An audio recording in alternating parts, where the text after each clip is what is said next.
attendez un peu, ça serait pas... Salut tout le monde, c'est Xavier, bienvenue sur Watch Mojo français. Aujourd'hui on se retrouve pour le top 10 des caméos les plus étonnants. Pour cette liste, on va s'intéresser aux caméos dans des films qui ont réussi à nous déconnecter de l'action qui se déroulait. C'est pas forcément des mauvais caméos, c'est juste que ça casse un peu le groove du film dans lequel ils sont, jusqu'à un certain degré en tout cas. Notez que certains de ces caméos sont liés à l'intrigue, alors vous êtes prévenus, attention aux spoilers. Numéro 10, David Harbour, Tyler Rake.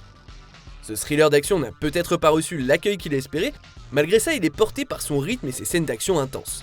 Kid, you trust me? No. Good. No! Sauf que vers la moitié du film, une scène particulière casse un poil son élan. Hey, how's it going? Yeah, better off the show. Tyler Rake, le personnage de Chris Hemsworth, est un mercenaire qui protège le fils d'un baron du crime indien et qui décide à un moment de faire profil bas chez un pote. The best of hunting in Argentina. Just lie in this pool. You lie in a pool, they fly overhead. And you shoot them. You sip a Cuba Libre. Le pote en question, Gaspard, est incarné par David Harbour. Bien qu'on puisse débattre quant à savoir si c'est un vrai caméo ou juste un rôle inattendu, le fait que le personnage d'Harbour arrive juste pour rapidement changer la direction de la narration a de quoi déconcerter. Don't do this. You saved my life once. Now I'm gonna save yours. Numéro 9, Donald Trump, Maman, j'ai encore raté l'avion.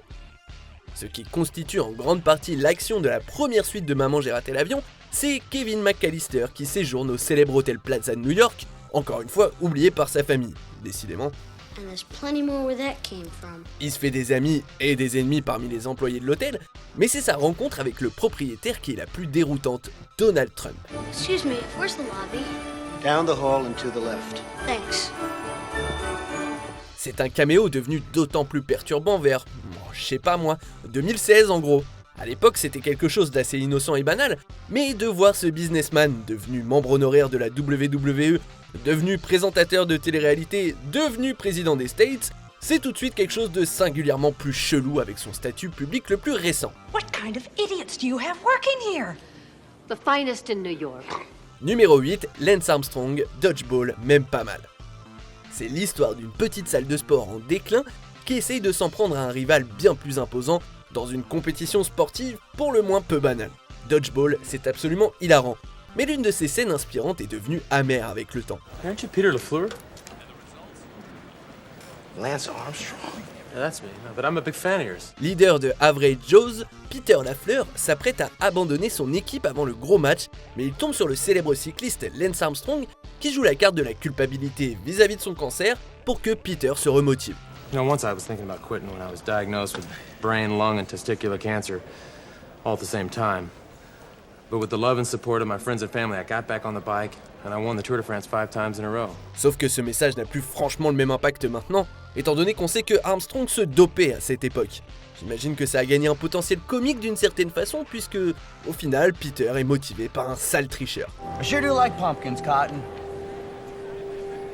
Numéro 7, Bruce Willis, Ocean's 12. Ce gang de voleurs mené par Danny Ocean est célèbre pour ses plans excentriques pour mener à bien leur braquage. Mais l'un de leurs plus ridicules mène également à un caméo incroyablement déroutant. Actually, she sounds like her. No, she needs a southern accent. Can you do a southern accent? She's from the south. What the hell is going on with you guys? L'idée, qui brise d'ailleurs complètement le quatrième mur, c'est que l'équipe se sert de la ressemblance de Tess avec Julia Roberts, qui joue Tess, pour se rapprocher assez proche de leur cible et la dépouiller. Julia. My name is Teresa. Sauf que ce plan est contrecarré par l'apparition de Bruce Willis. Oups, la coïncidence. Bruce Willis qui joue d'ailleurs son propre rôle et qui reconnaît Julia, capable de dire que ce n'est pas la vraie.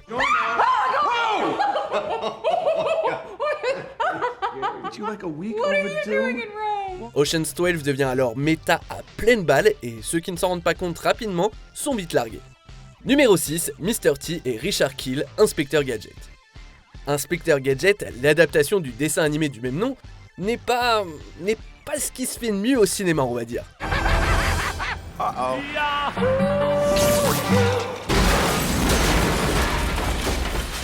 Des placements de produits abusifs aux jeux gênants, c'est vraiment un gros bazar. Et on peut même pas respirer avec le générique de fin. On y voit plusieurs scènes coupées, et celle qui gagne sa place sur notre liste aujourd'hui nous montre l'un des sbires du Dr Mad à une réunion de groupe de soutien pour anciens sbires. My name is Sykes. Hi, Sykes. And I'm a minion. But it's been 30 days since I last kissed up to anyone! Il y a de nombreux laquais reconnaissables qui apparaissent, joués par des acteurs ressemblants, sauf pour Mr. T, dont le statut de sbire est sujet à débat d'ailleurs, et Richard Kiel, qui a joué le requin dans le film James Bond, comme tout le monde le sait. C'est du genre rapide comme caméo, pourtant j'essaye toujours de comprendre le sens de tout ça. Numéro 5, Quentin Tarantino, Django Unchained. Quentin Tarantino fait partie des réalisateurs qui aiment bien apparaître dans leurs propres films. La plupart de ses rôles sont d'ailleurs pas mal, ou en tout cas assez mineurs pour ne pas trop nous distraire. Il y a juste son rôle dans Django qui fait un peu tâche dans une scène autrement géniale. Hey, white boy. I said, hey, white boy. Shut up, Black. You ain't got nothing to say I want to hear. Quand ça part en vrille pour Django, notre héros se retrouve capturé et transporté comme esclave. Pourtant, il parvient à convaincre ceux qui le retiennent de le libérer pour mettre la main sur une prime. Got to earn it, white boy. You got something to say, mate. You say it. L'un des hommes est joué par Quentin Tarantino, qui parle avec un mauvais accent australien, a priori pour se fondre avec les autres types qui sont eux bien australiens. Pas le genre de rôle qui fera exploser sa carrière d'acteur. Pour le reste par contre...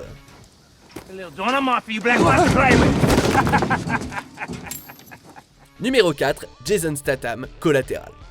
Dans ce thriller, on suit un conducteur de taxi qui est obligé par un tueur à gages de faire le chauffeur pour lui dans Los Angeles à la poursuite de plusieurs cibles sur une même nuit.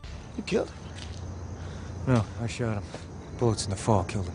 L'un des points d'intrigue clés, c'est une mallette que Vincent, le tueur, se trimballe et qui contient les noms et les informations sur ses cibles.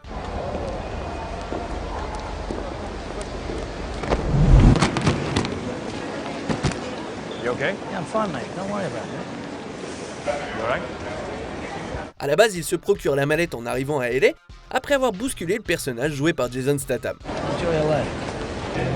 Et a priori, ce personnage serait censé être Frank Martin, le convoyeur clandestin de la franchise Transporteur. Aussi bien que Collatéral soit, le caméo de Statham nous fait nous demander ce que son personnage va faire et s'il peut nous emmener avec lui.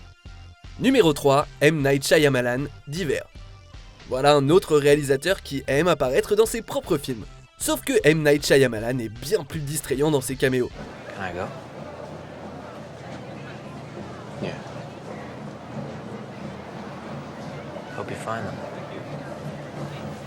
Pour certains d'entre eux, ce n'est que sa voix ou des rôles mineurs, mais plusieurs des films montrent le réal dans des rôles importants qui auraient sans doute bénéficié d'acteurs plus expérimentés. A boy in the Midwest of this land will grow up in a home where your book will be on the shelf and spoken of often. He will grow up with these ideas in his head. Le gars a littéralement écrit son propre rôle dans son propre film, un rôle d'auteur dont le travail est, je cite, destiné à sauver le monde. En plus, on peut pas me dire qu'un autre acteur aurait pas fait mieux dans le rôle qu'il s'est donné dans Signe. Truly sorry for what I've done to you and yours. Numéro 2, Matt Damon, Interstellar.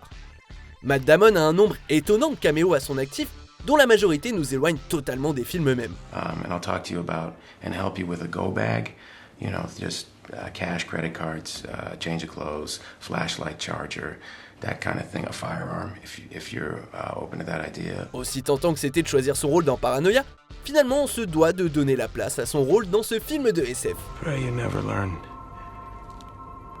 just how good it can be to see another face. Matt Damon joue Man, un astronaute coincé sur une planète, ce qui fait dévier l'expédition de sa route vers sa propre planète pour le sauver. Man trahit par la suite ceux qui l'ont sauvé et essaye de les abandonner sur place. Sa présence dans un rôle si crucial, si tard dans le film, peut suffire à faire sortir n'importe quel spectateur de l'histoire.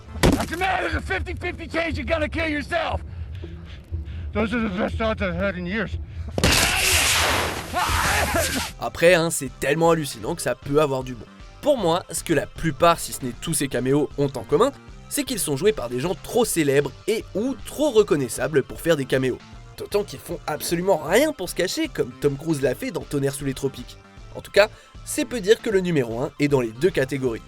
Alors passons en revue quelques mentions honorables et découvrons quel est le caméo le plus perturbant du cinéma. George Lucas dans Le Flic de Beverly Hills 3. Ce caméo forcé est avec nous pour toujours. Excuse me. Hey! That's not fair. Maintenance, I gotta go grease the chain. Yeah, dry it, Sam? Sorry. Come on, let's go. Smash Mouth dans Cash Express, un concert ne peut pas remplacer une véritable conclusion.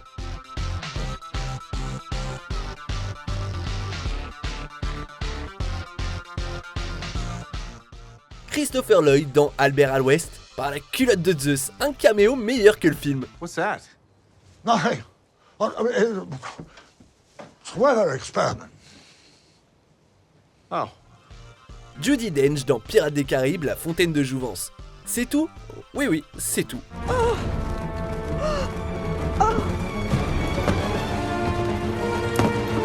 Is that it? Clint Eastwood dans Casper. C'est un tout autre niveau de grimace dans le miroir là.